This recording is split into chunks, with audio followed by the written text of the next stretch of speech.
Mostarska južna bojišnica danas, mirno kao pred buru, ipak opreza ne manjka. Kako inače ovdje? Pa, dobro je, može se izdržati, nije mnogo hladno, snađemo se, jel? Ovo je Zemunica, sklonište jedno, ako bi muslimani bacali granate da se možemo skloniti i ovdje nam odmara čovjek koji je slobodan, poslije smjene.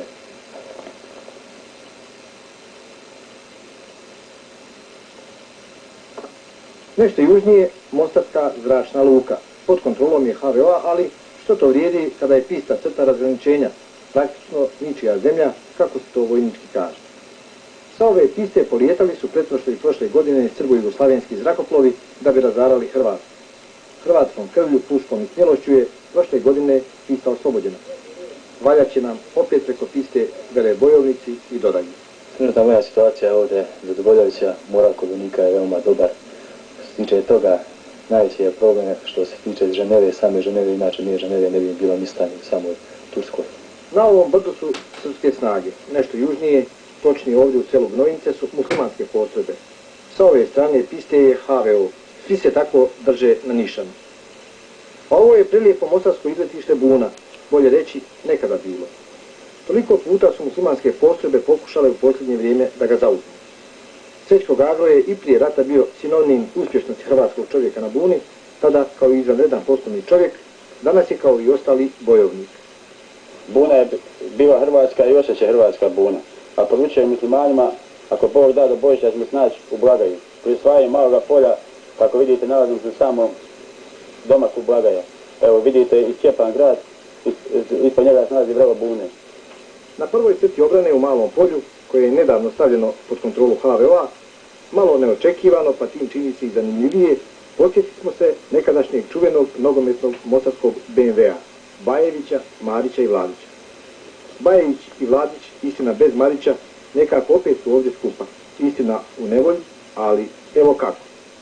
Nalazimo se u Malom polju, na prvim crtama obrane Hrvatskog vijeća obrane, na domak Blagaja.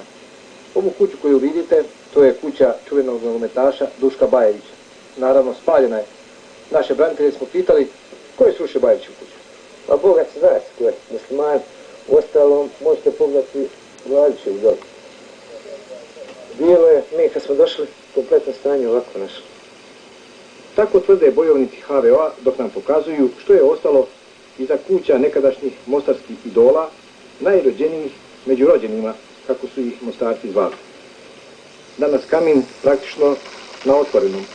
Ovdje je nekad bio Bajevićev bazen. Naravno, sve ovo pokazujemo iz uvjerenja da se u ovom ratu ništa ne štedi. Tek kakve su muslimanske postrojbe druge kuće manje poznatijih ostavile, odnosno razrušile.